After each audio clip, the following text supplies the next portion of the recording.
The drive to Aspen was supposed to be about mending what was broken. That's how Sophie had framed it when she suggested the trip, a chance to reconnect. I knew better. You don't reconnect with someone who's already pulling away. You either grab hold of them or let them drift. This trip felt like one last effort before the inevitable drift. But I went along with it, as any smart man would. You don't walk away from 10 years of marriage without at least trying to fix it. The resort itself was stunning, nestled high in the Rockies with snow-dusted peaks and pine forests stretching endlessly in every direction. The air was thin but crisp, biting at the lungs in a way that made you feel alive, alert. As I parked the car, Sophie stretched and glanced at the main lodge with that appraising look she had, like she was sizing it up as much as enjoying it. Her long brown hair caught the light just right, the setting sun casting a golden hue over everything. But something in her eyes was distant, cold, like she was only half here with me. "Looks great, doesn't it?" I said, try to engage her. "It does," she replied, her voice flat. Her gaze lingered on the lodge before flicking back to her phone, which she had barely put down the entire ride. "David mentioned this place once. Said it was exclusive." There it was, David. The name slipped out so casually, but it hit me like a hammer. David Collins was a tech mogul we met a few months ago at some gala Sophie dragged me to. He was the kind of man who thrived on being the center of attention, charming in that over-polished way that made you doubt whether there was anything genuine underneath. His wife, Carla, was quieter but sharp, the kind of woman who spoke little but noticed everything. I shrugged, feigning indifference. We'll see if it lives up to the hype. Inside the lodge, everything screamed luxury. Polished marble floors, grand fireplaces, the scent of pine and fresh mountain air filling the space. The staff greeted us like royalty, whisking away our bags before we even reached the check-in desk. Sophie was distracted, glancing around as if searching for something or someone. We were shown to our suite, an expansive room with a view that could make anyone forget their troubles for a while. The mountains loomed large through the floor-to-ceiling windows, and the private balcony promised quiet evenings with a glass of whiskey by the fire. It was almost perfect. "Dinner's at 7, Sophie said, her tone clipped as she tossed her bag onto the bed. "I thought we could meet up with David and Carla later. They're staying here too." I nodded slowly, taking in the information. So that's why she had pushed for this resort. It wasn't just about us, about fixing things between us. It was about him. I could see it now. Every glance she'd thrown at her phone, the way her mood shifted when she mentioned him. The pieces were starting to fall into place. I stayed quiet, letting the silence stretch, knowing it made her uncomfortable. Sophie hated silence. She liked things clear, out in the open, except, of course, when it was something she didn't want to admit. "I thought this trip was about us, Soph," I said finally, leaning against the door frame, my arms crossed. Her eyes flicked to me, then away, as if the view was suddenly more interesting than the conversation. "It is about us. But they're here, so why not make the most of it? It doesn't hurt to be social, right?" "Social," I echoed, letting the word hang in the air like a challenge. She knew I wasn't buying it. She sighed, brushing off my tone. "You're being ridiculous. It's just dinner." I stepped closer, watching her face carefully, looking for cracks in her calm exterior. "You sure about that?" She turned to face me fully now, a small frown creasing her brow. "What's that supposed to mean?" I could have pushed harder right then, could have thrown out the accusations that were swirling in my mind, but I didn't. Not yet. I wasn't the kind of man to rush into things without all the facts. "Nothing," I said, backing off. "I just want to make sure this weekend is actually about us. That's all." Sophie forced a smile, but it didn't reach her eyes. "Of course it is, Ethan. Don't be paranoid." I nodded, pretending to accept her words. But I knew better. Dinner that night was a lesson in patience. We met up with David and Carla in the lodge's restaurant, the kind of place where every table had its own little fire pit and the wine flowed freely. Carla greeted me warmly, offering a quick hug, but David was all smirks and easy charm, immediately pulling Sophie into conversation. I watched her across the table, the way she laughed just a little too easily at his jokes, the way her eyes lingered on him just a little too long. It wasn't obvious, not to anyone who wasn't paying attention. But I was paying attention. Throughout dinner, Sophie barely glanced in my direction, her focus entirely on David. He, in turn, seemed to relish her attention, though he played it off smoothly, like this was all just innocent fun. But there was a shift in the air, an unspoken tension that simmered beneath the surface. Carla, meanwhile, was quietly observant, sipping her wine and throwing the occasional glance between Sophie and David. I couldn't tell if she was just bored or if she noticed what I was noticing. Either way, she didn't let on. By the time dessert arrived, I'd had enough. I was done sitting there watching my wife practically drool over another man. I stood up, making some excuse about being tired from the drive, and Sophie barely looked up as I left. Back in the suite, I sat on the edge of the bed, my mind racing. This wasn't just paranoia. I knew what I had seen. Sophie wasn't just attracted to David. She was invested in him, emotionally and probably physically. The realization burned, but it also hardened something in me. I wasn't a fool, and I wasn't about to be played. When Sophie finally returned to the room, her cheeks were flushed from the wine, or maybe something else, and she stumbled a little as she kicked off her shoes. I said nothing as she climbed into bed beside me, her back turned, already half asleep. That's when I made my move. Quietly, carefully, I reached over and slipped her phone off the nightstand.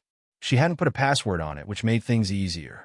I scrolled through her messages, scanning for anything suspicious, but most of the conversations were benign. Still, I wasn't stupid enough to think she'd be reckless enough to leave evidence right out in the open. What mattered was that she didn't have the phone. Tomorrow would be interesting without it. The next morning, Sophie woke up, bleary-eyed and groggy. She reached for her phone, and when her hand found the empty space on the nightstand, her expression changed. Panic flickered across her face, but she quickly masked it. "Have you seen my phone?" she asked, her voice casual, though I could hear the edge of anxiety creeping in. "Nope," I said, shrugging. "Maybe you left it at the restaurant." She nodded, but I could see her mind racing. "I'll go check." I leaned back, watching her scramble to get dressed, her frustration mounting. She was careful to keep her tone light, but I could feel the tension building. The phone wasn't just a phone, it was her connection to him, to David. Without it, she was cut off. Sophie stormed out of the room, muttering something about asking the front desk if they'd found it. I stayed behind, knowing full well that she wouldn't find it anywhere. The morning dragged on after Sophie's frantic search for her phone came up empty. She was growing restless, the kind of simmering tension that lurked just beneath her skin, ready to snap at any moment. I could see it in the way she moved, pacing around the suite, fiddling with her hair, checking the time every few minutes. Her mind wasn't here with me. It was somewhere else entirely. And I knew exactly where, or rather with whom. She didn't say much, but her silence spoke louder than words. We both knew something was off, but neither of us addressed it directly. Not yet. I kept things casual, acting like I hadn't noticed her growing anxiety, like I didn't care that her phone had mysteriously disappeared. Let her sweat. The longer she went without it, the more desperate she would get. And I wanted to see just how far she'd go to cover her tracks. Around noon, as the sun climbed higher over the snowy peaks outside, Sophie finally broke the silence. "Ethan, can I borrow your phone for a second?" she asked, her tone overly casual. She didn't look at me when she said it, busying herself with straightening up the already pristine room. "I need to check something for work. Some emails." Emails. Right. I almost smiled at the transparency of it. She hadn't mentioned anything about work since we arrived, but suddenly she was concerned about emails? "I'm sure your phone will turn up, Sophie. Just be patient," I said smoothly, not even glancing up from the book I was pretending to read. Her frustration slipped through, just for a moment. "I've already looked everywhere. The front desk doesn't have it. Can I just use yours for a minute?" "I won't be long."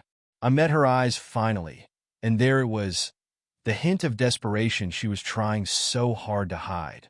I shook my head slowly, keeping my tone light but firm. "I've got some calls lined up. Can't risk missing anything." Sophie's mouth tightened into a thin line, but she didn't press further. She knew better than to push me when I'd already made up my mind. Instead, she muttered something under her breath and walked out onto the balcony, the cold air barely cooling the tension that hung between us. The day slipped by, quiet and uneventful on the surface. We didn't make any plans, didn't talk about what to do next. It was as if we were both waiting for the other to make the first move. But Sophie was too distracted to focus on anything real, and I was content to watch her squirm. David and Carla hadn't contacted us since dinner last night, and I avoided any opportunity to run into them. I knew how these resorts worked. Sooner or later, they'd suggest something. Skiing, cocktails, some kind of casual social gathering. But I wasn't in the mood to play their games. Not today. When Sophie suggested we go for a walk around the resort grounds, I declined, claiming I had some work to catch up on. The truth was, I didn't want to be anywhere near David or Carla. I wanted to keep Sophie isolated, keep her stewing in her frustration. The more she felt cut off, the more reckless she'd become, and that's when she'd slip up. As the afternoon stretched on, I made a point of staying in the suite, sitting near the phone, pretending to take calls for work. Sophie watched me closely at first, but when I didn't budge, she eventually gave up and retreated into the bathroom, taking her time with a long, drawn-out shower. It wasn't until I was halfway through an email that I noticed something: silence. The bathroom door was still closed, but the sound of running water had stopped long ago. I waited a beat, listening carefully. Nothing. I stood up, walking quietly to the door, and gave a soft knock. Sophie. No response. My gut tightened. I turned the knob slowly and cracked the door open just enough to peek inside. The bathroom was empty. The towel was slung over the counter, her clothes discarded in a pile near the door. She was gone. I found her outside, slipping through the lobby like she was trying not to be seen. Her hair was still damp, and she had changed into something more casual: jeans, a jacket, boots. There was an air of purpose to her movements, like she had somewhere to be, someone to see. I followed at a distance, keeping my pace slow, steady, blending in with the afternoon crowd of tourists and guests lounging in the resort's common areas. Sophie didn't notice me. Her focus was somewhere else. She stopped near the pool, just outside one of the side lounges where the resort's more private areas were located. My eyes narrowed as I watched her scan the area, her fingers tapping nervously at her side. Then, she made a beeline for a man sitting on one of the deck chairs. David. Of course. They exchanged quick, furtive smiles, like two teenagers sneaking around behind their parents' backs. It was pathetic, really. I positioned myself behind a stone pillar, just out of sight, but close enough to hear snippets of their conversation. I couldn't find my phone, Sophie was saying, her voice low. I had to borrow a guest phone to let you know I'd be here. Ethan's been acting weird. David chuckled softly, reaching for her hand. He doesn't suspect anything, does he? Sophie shook her head, though there was an edge of uncertainty in her voice. No, but he's being distant. It's hard to explain. I clenched my jaw, every muscle in my body tensing as I watched them.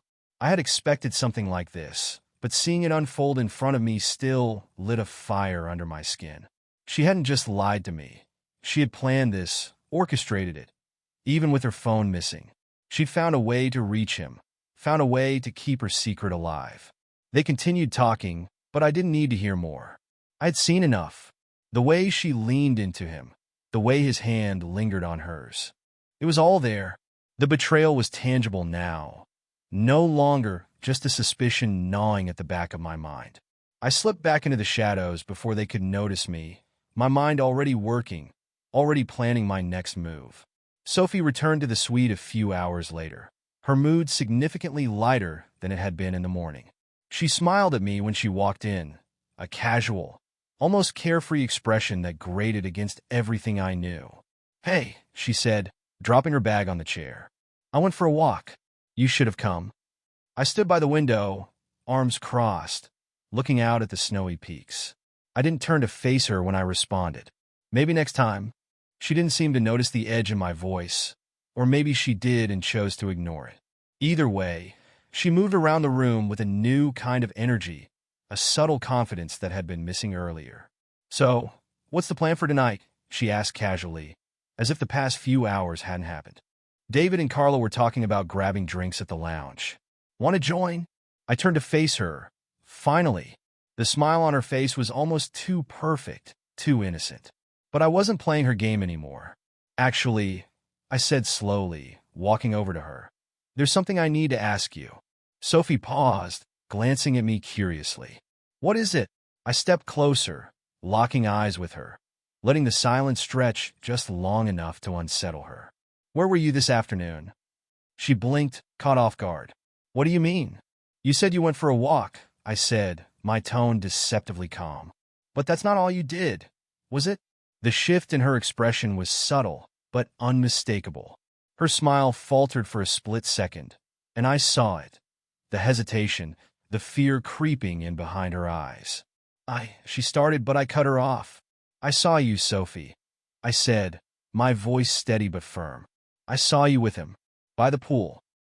Her face went pale, and for a moment, she didn't know what to say. The lie she had been constructing crumbled right in front of her, and there was nothing she could do to stop it.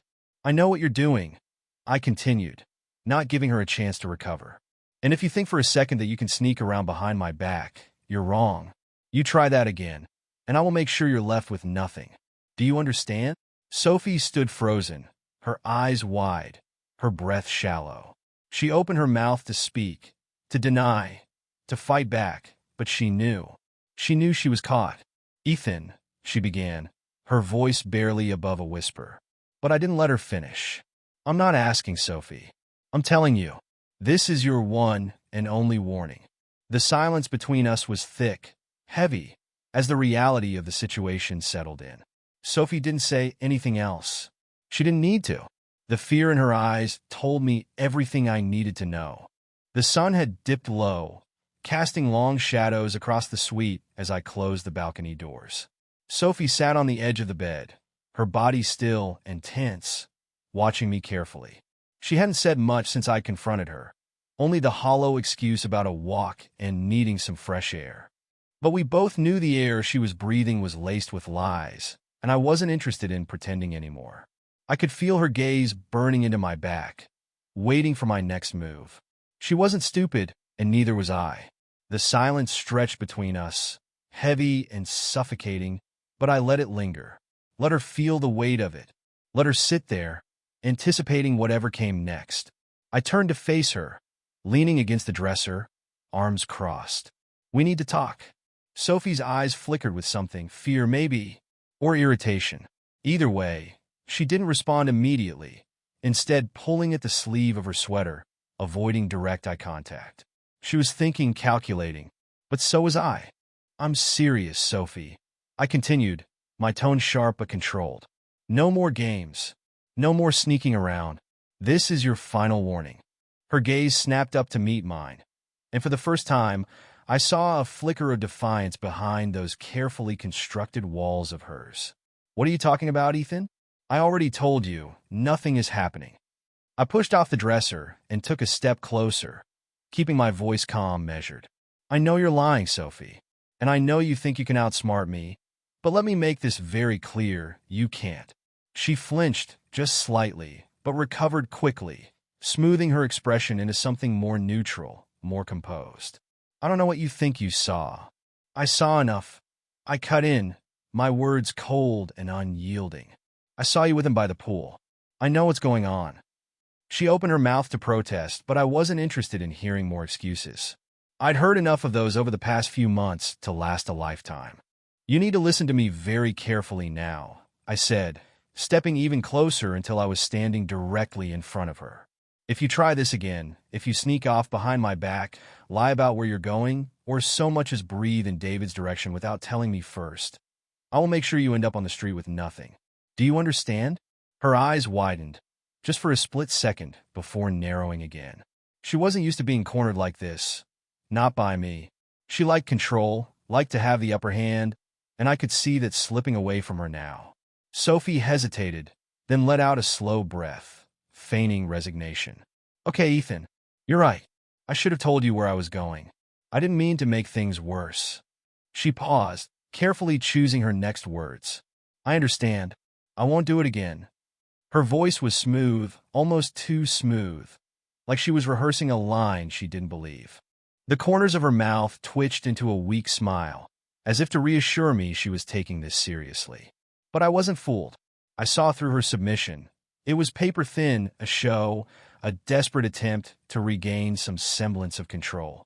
She thought I was paranoid, overreacting, that I'd back down once she said the right things, played the part of the remorseful wife.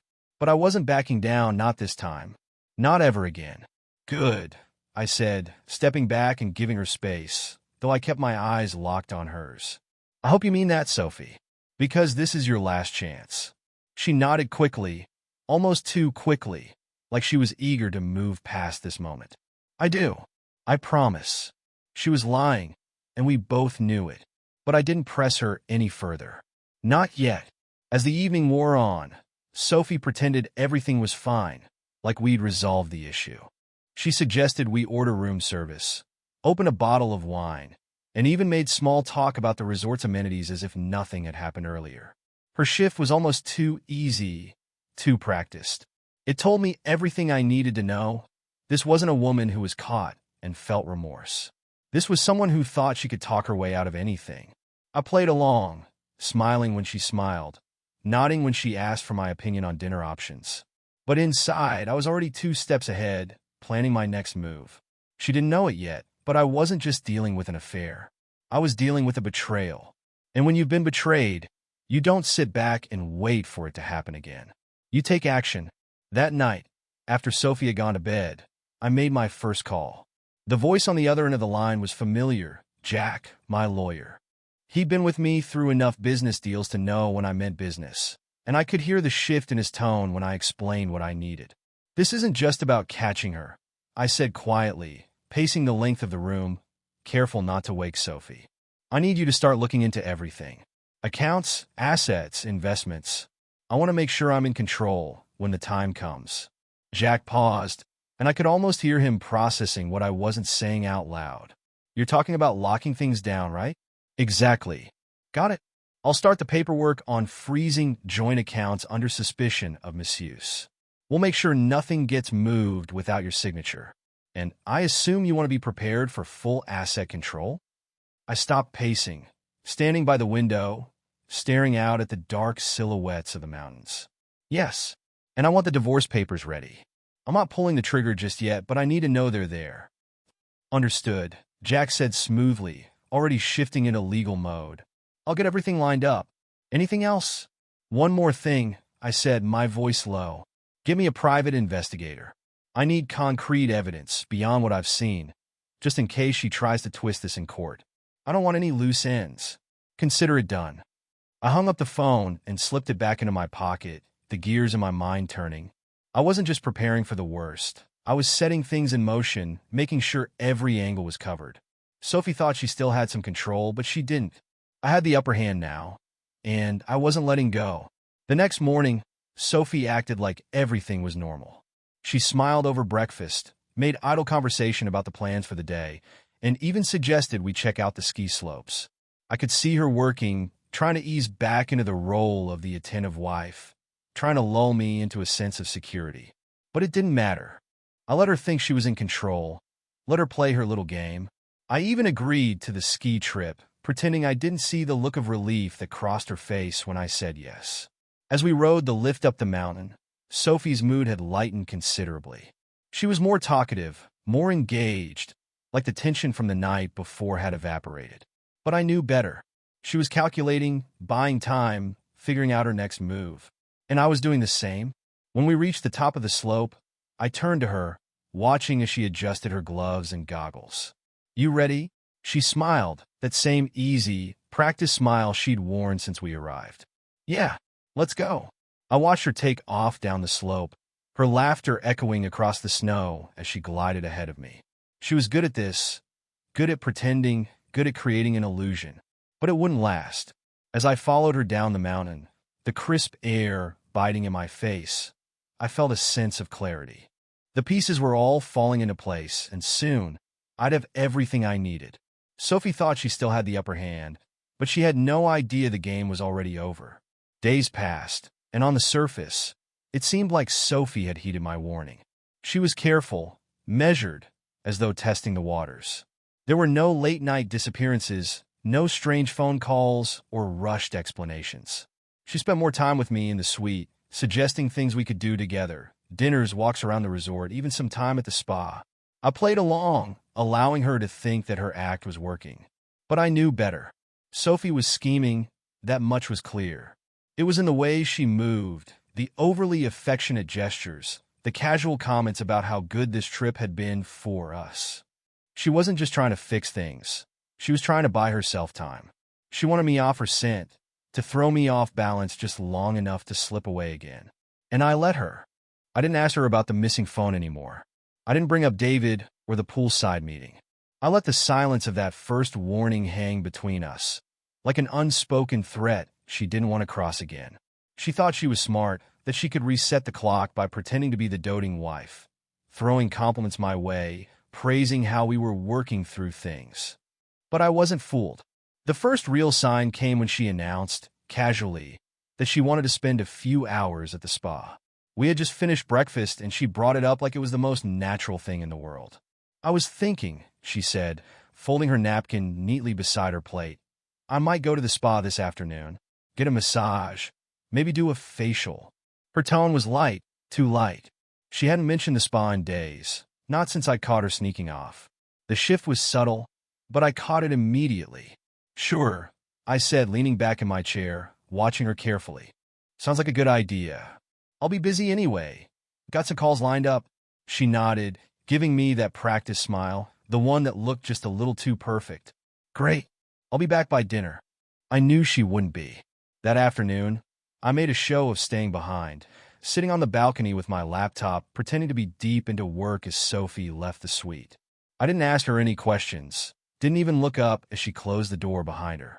I wanted her to believe she'd gotten away clean. Once I was sure she was gone, I followed. I moved quickly, cutting through the back corridors of the resort, keeping my distance as I traced her path down toward the spa. I knew she wouldn't stop there. Not today.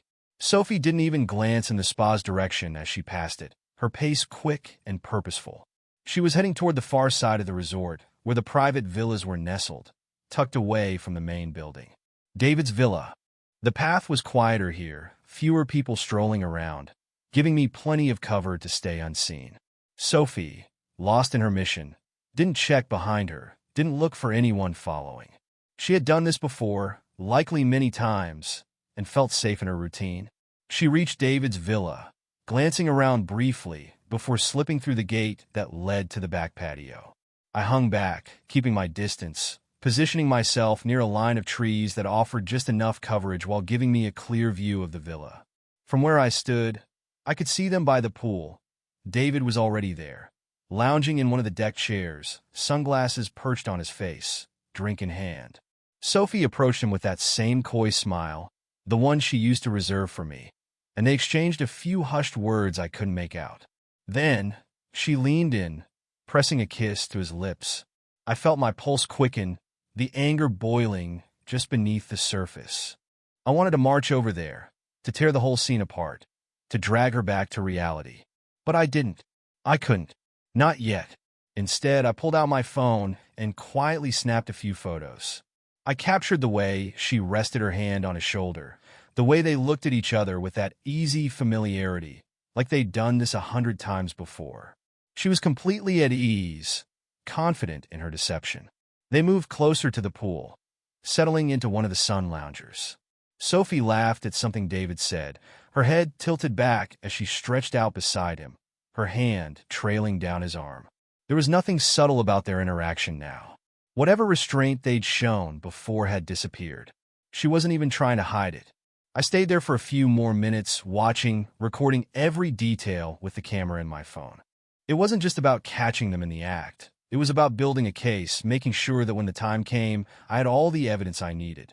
When I'd seen enough, I slipped away, heading back toward the resort before they could notice me. I knew Sophie wouldn't return to the suite for a while, not until she'd had her fill of playing the part of David's secret lover.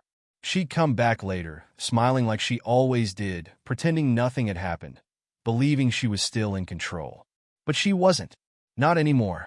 Back at the suite, I settled into one of the armchairs, pulling out my laptop. I didn't bother opening it this time. I just sat there, waiting. My mind was already working through the next steps, calculating how this would play out.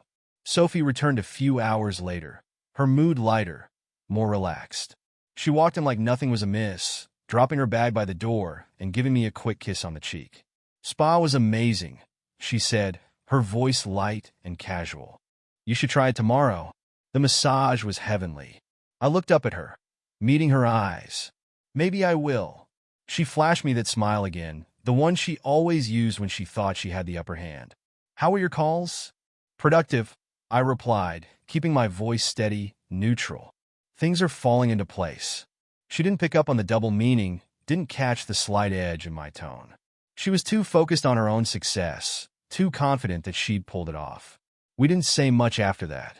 She busied herself with unpacking a few things, making plans for dinner, slipping back into the role of the attentive wife. I let her, not bothering to question her about where she'd really been. I didn't need to. I had everything I needed already. That night, as Sophie drifted off to sleep beside me, I lay awake, staring up at the ceiling. The air in the room was still quiet, but my mind was racing, already thinking ahead to what came next. Sophie thought she was safe, that she could sneak away and keep her affair hidden under the guise of a spa day. But I'd seen enough now to know that this wasn't just a fling. It was something deeper, more calculated. She had made her choice, and now she was moving forward with it, confident that I was none the wiser. But I wasn't just watching anymore. I was planning, calculating. Every move she made was bringing her closer to the edge, and when the time came, I'd be ready to push her over. She would never see it coming. As I lay there, I couldn't help but smile to myself. This wasn't about catching her in a single moment of weakness. This was about making her pay for every lie, every sneaky move, every betrayal. I've always believed that patience is power. It's what sets the wise apart from the reckless. Sophie thought she'd won, thought I had backed down, and accepted her shallow attempts at reconciliation. But beneath the surface, my plan was quietly taking shape. The evidence I'd gathered, the photos of her with David, the poolside rendezvous, was only the beginning. I wasn't just collecting proof. I was laying the groundwork to ensure she wouldn't walk away from this with a shred of dignity or control. Each day, I played the part of the unsuspecting husband, nodding along to her idle chatter, sharing meals, pretending like we were back on track. She smiled more, laughed at my jokes, and made an effort to show she was committed to fixing things between us. But all of it was an act. The only thing Sophie was committed to was buying herself more time. Time to meet with David, time to continue her little affair under the illusion of a working marriage. I let her believe it. She needed to think she was in control, needed to think she could outmaneuver me. And the longer I played along, the deeper she sunk into her lies. But I wasn't the only one who had been watching. It was late afternoon, the sun casting golden streaks across the resort grounds, when Carla approached me. I had been on the balcony, pretending to read, when I saw her walking toward me. Something in her stride was different, calculated, confident, like she had something on her mind that she wasn't willing to keep secret any longer. "Ethan," she greeted, her tone pleasant but with an edge that told me this wasn't just a social visit. I looked up from my book, raising an eyebrow. "Carla, everything all right?" She glanced over her shoulder before stepping onto the balcony, closing the sliding door behind her. It was the smallest gesture, but it told me everything. She didn't want to be overheard. "I know what's going on between them," she said bluntly, cutting right to the heart of it. I didn't flinch. "Between who?" "Sophie and David," she replied, her voice sharp, eyes narrowing as if daring me to deny it. "You know as well as I do, Ethan. I've seen the way they look at each other, the way they slip away when they think no one's watching." I kept my face neutral, not giving away the fact that I had already gathered far more evidence than she realized. Instead, I leaned back in my chair, studying her. Carla was clever. She had always been the type to notice the details others overlooked, to piece together the puzzle before anyone else even realized there was a game being played. "And what do you want from me?" I asked, my tone calm, almost casual. Carla didn't hesitate. "I want to bring them down, together." I let the silence stretch between us, watching her carefully. She wasn't coming to me out of the goodness of her heart. This wasn't about exposing an affair for the sake of morality or some misplaced sense of justice. Carla had her own agenda, and I needed to know what it was before I agreed to anything. You want leverage, I said, my voice low. You're planning to divorce David. Carla's lips curled into a small, knowing smile. Smart man. Yes. I want out, and I want to take everything with me. But to do that, I need proof of what David's been up to. And Sophie, well, she's just collateral damage. I considered her for a moment, weighing the options. Carla's motives were clear, and they aligned with mine. She wasn't interested in a clean exit. She wanted control, power over David, just as I wanted full custody and control over what Sophie thought she could claim in the divorce. So, what's your plan? I asked, folding my arms across my chest. Carla took a step closer, lowering her voice. We need to give them a little push, make them feel safe, like they can keep sneaking around without consequence. I'll set it up. Sophie and I will plan a girls' day at the spa, just like before. I'll make an excuse to leave early. Tell her I'm running late for something back at the villa. She'll use the opportunity to meet David. They'll think they're in the clear. And while she's with him, I prompted, you'll set up hidden cameras. We'll get everything we need to destroy them. I paused, letting the weight of her words sink in. It was risky, but the payoff could be monumental. Sophie and David wouldn't just be caught in a harmless affair. They'd be exposed, laid bare for the world to see. And when that happened, neither of them would have anything left to bargain with. I'm in, I said finally, my voice steady. Let's do it. The next few days were almost too easy. Sophie, now more convinced than ever that I had bought into her act, grew bolder. She was affectionate, attentive even, showering me with compliments about how much better things felt between us. It was almost laughable how far she'd go to sell the lie. Carla and I worked out the details in secret. I didn't need to prod Sophie to suggest another spa day. It was as if the idea had been planted in her mind the moment Carla brought it up. The two of them made plans, and as expected, Sophie mentioned it over breakfast, the same casual tone she'd used before. Carla and I are heading to the spa again tomorrow, she said, buttering her toast with far too much focus. You don't mind, do you? I smiled, the picture of a relaxed, trusting husband. Of course not. Enjoy yourself. She smiled back, pleased that she'd gotten what she wanted without resistance. Little did she know, this would be her undoing. The morning of the spa day, I made sure everything was ready. Carla had given me the perfect opportunity to plant the cameras, small, discreet, hidden in places David and Sophie would never notice. I wasn't relying on hearsay or speculation anymore. I was setting the trap, and soon it would spring shut. Sophie left the suite just before noon, dressed in her usual casual elegance, like nothing was out of the ordinary. I kissed her goodbye, watching her walk out the door, knowing full well she was walking into a carefully laid snare. Once she was gone, I made my way to David's villa. Carla had already taken care of the logistics, ensuring that the cameras were positioned perfectly. I double-checked everything, making sure the footage would be clear, undeniable.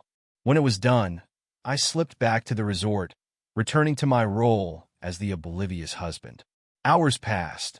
Sophie didn't return to the suite until late afternoon, her expression bright and relaxed. She greeted me with that same easy smile, the one she used when she thought she'd gotten away with something. How was the spa? I asked, my tone light and different. Wonderful, she said, her voice practically glowing. Exactly what I needed. I nodded, pretending to accept her answer, even as I knew what had really happened. She had no idea what was coming. That night, after Sophie had fallen asleep, I retrieved the footage from the hidden cameras. As I watched the scenes unfold on the screen, it was exactly as we had expected. Sophie and David careless in their privacy, believing they were safe, laughing, touching, kissing. It was all there, every detail captured in high definition, undeniable. I leaned back in my chair, a slow smile spreading across my face. This wasn't just about catching them in the act anymore. This was about control, about making sure that when the time came, Sophie had nowhere left to run. Carla had been right. Together, we were going to bring them down. The footage played perfectly. It was all there. The stolen kisses, the whispered conversations, the casual intimacy that left no room for doubt. Sophie and David, wrapped up in their own little world, oblivious to the fact that every second of their betrayal was now documented in pristine clarity. They had no idea what was coming, no idea that the walls were about to close in. I didn't waste time. That same night, I sent the videos and photos to Jack, my lawyer, with a simple message: it's time. Jack knew what to do. He had been waiting for this, preparing the groundwork for weeks. We weren't just planning for a standard divorce.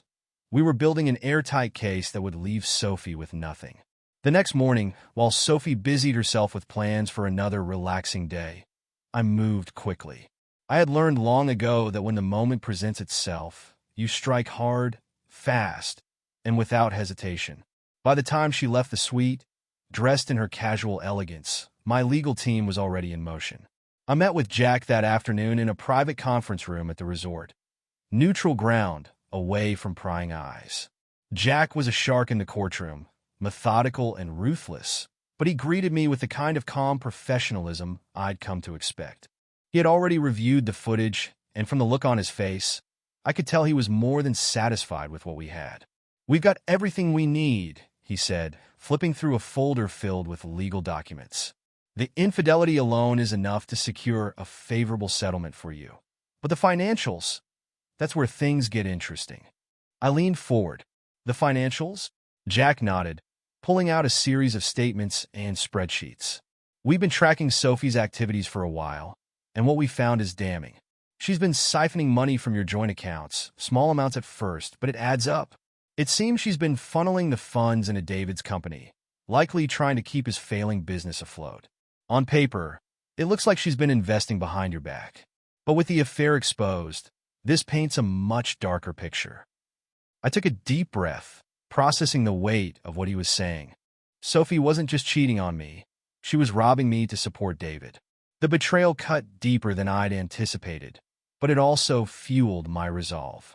"How solid is the evidence?" I asked, my voice steady but tense. "Rock solid," Jack replied. "Bank records, transfers, even a few emails where she discusses the investments with David. She's been reckless, and now it's going to cost her." I sat back, letting it all sink in. This wasn't just a matter of infidelity anymore. Sophie had gone from being a cheating spouse to a financial liability. And in the court's eyes, that would be unforgivable. "Initiate the divorce," I said finally. "Freeze the accounts, lock everything down. I want her to feel it. Every penny she's tried to take from me." Jack didn't hesitate. He was already typing up an email to his team, setting things in motion. "Consider it done. We'll serve her the papers within the week. Once we've frozen the assets, she won't be able to touch a dime." "In custody?" I asked. "The kids come first in all of this." "We're in a strong position," Jack assured me. "With the evidence of her reckless financial behavior, combined with the affair, we can argue that she's unfit. She'll push for shared custody, maybe even try to paint you as overbearing. But with what we have, I don't see her winning that argument." I nodded, satisfied. This was it. The plan was in full motion, and there was no turning back now. Sophie had no idea what was happening. For the next few days, she went about her routine, oblivious to the storm gathering just beyond her reach. She smiled more, talked about the future, even suggested we make plans for another trip together, just the two of us. It was almost laughable, the way she pretended everything was fine. But I let her continue, let her live in her fantasy for just a little longer. Then the papers came. It was a Monday morning when the knock on the door echoed through our suite. Sophie answered it, and I watched from the other room as the process server handed her the envelope. She looked confused at first, then shocked. She turned to me, her face pale, her hands shaking as she opened the envelope and scanned the documents inside. What is this?" she stammered, her voice barely a whisper. I stood, crossing the room to face her, my expression calm, controlled. "It's exactly what it looks like. I'm filing for divorce." Her eyes widened, panic flashing across her face. "Ethan, no. You don't mean this." "I do," I said firmly. "And I have every reason to." She looked down at the papers again, her breath quickening as she flipped through the legal jargon. "But we were working things out." We weren't working anything out, Sophie," I interrupted, my voice cold. "You've been lying to me this entire time. The affair, The money you've been funneling into David's business behind my back. Did you really think I wouldn't find out?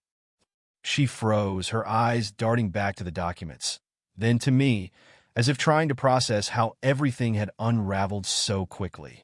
You've been stealing from me, Sophie, I continued, my voice steady. And now you're going to face the consequences. The legal proceedings moved faster than I had anticipated.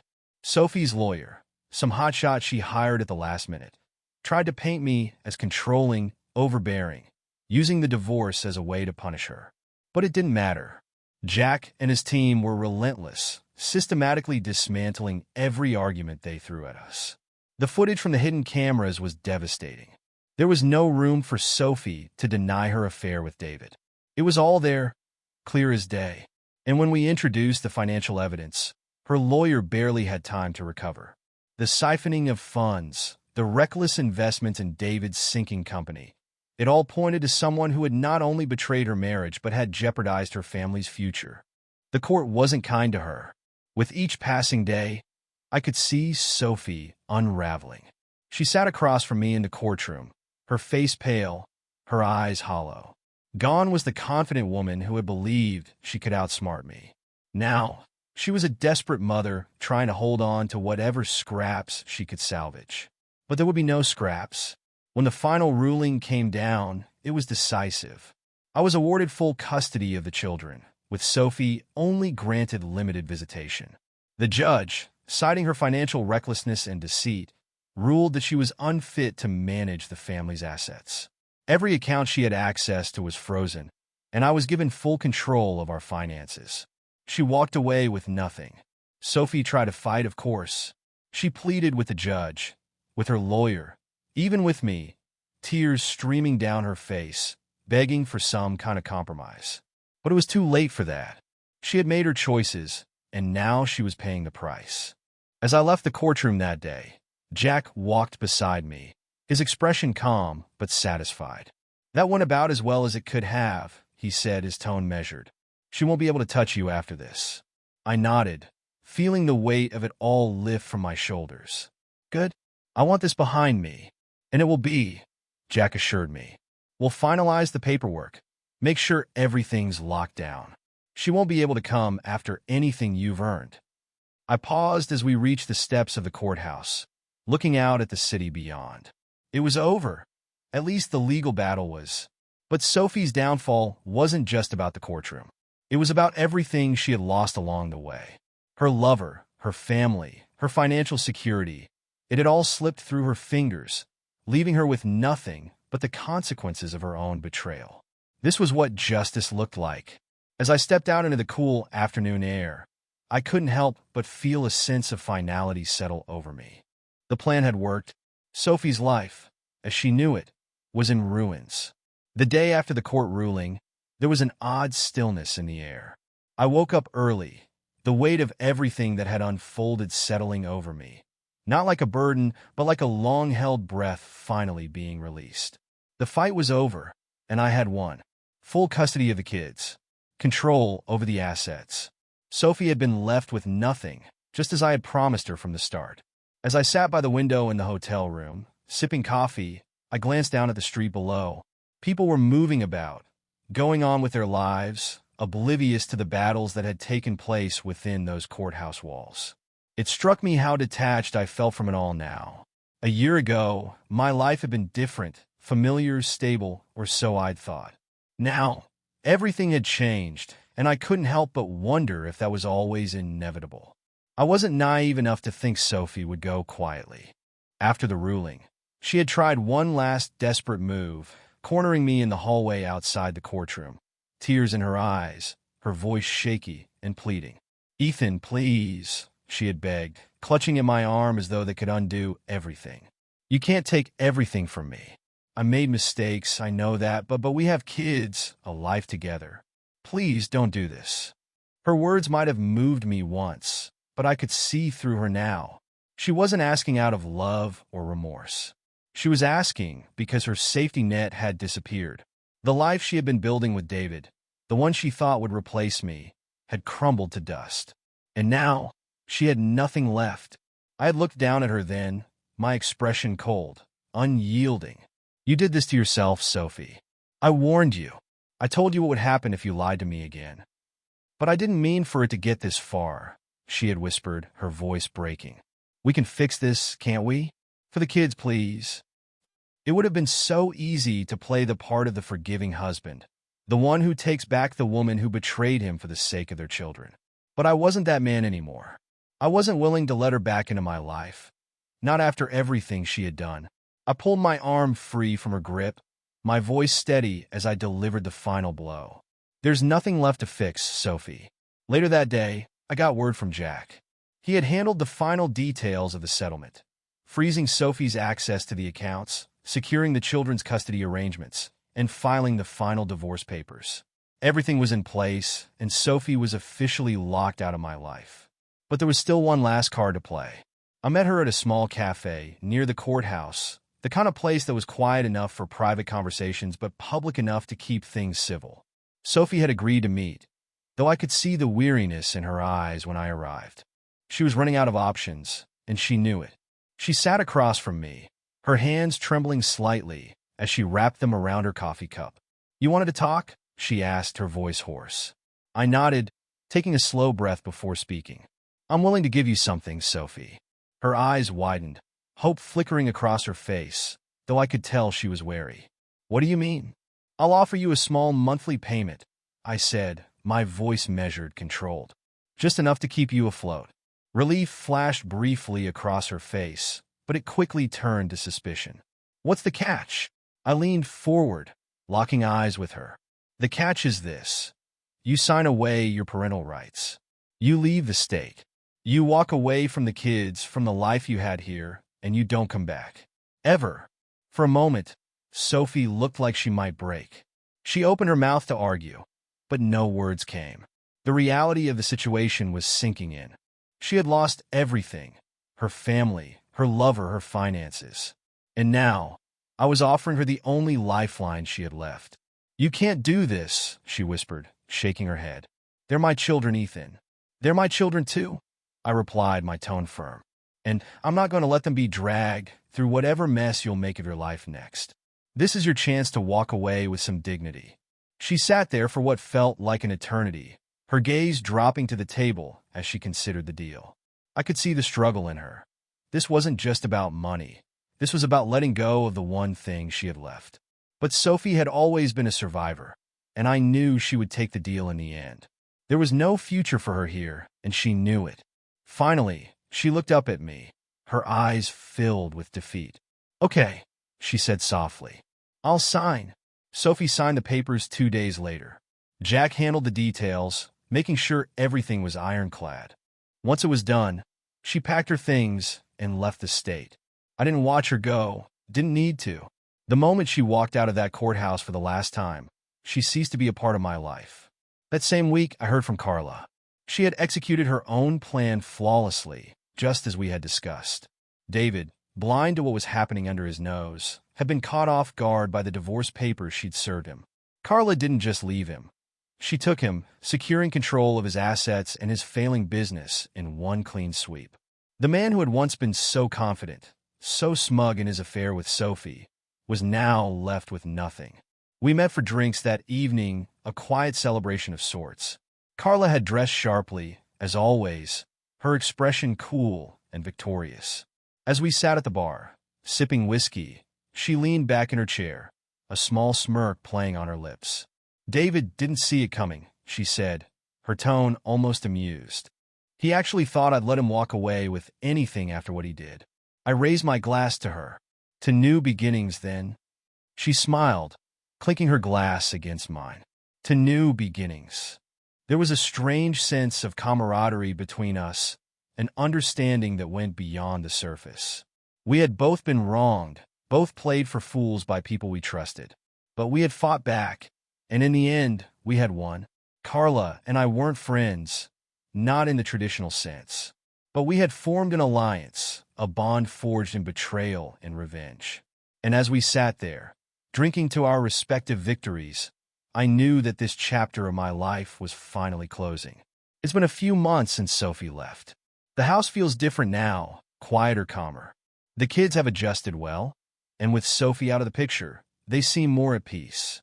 I make sure they're taken care of, that they have everything they need. They don't ask about their mother much anymore, and I don't bring her up. As for me, I'm focused on the future. My business is thriving, and with the legal battle behind me, I can finally turn my attention to what really matters. My children, my work, and the life I'm building without the weight of Sophie's lies dragging me down.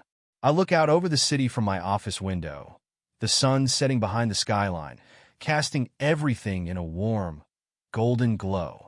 There's a sense of finality in the air, a quiet satisfaction that comes from knowing you've won.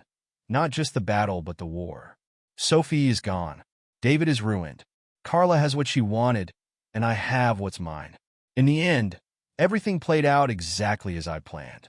And now, I walk away from the wreckage of my marriage, free, victorious, and with a future that's finally my own. Thank you for listening to this story.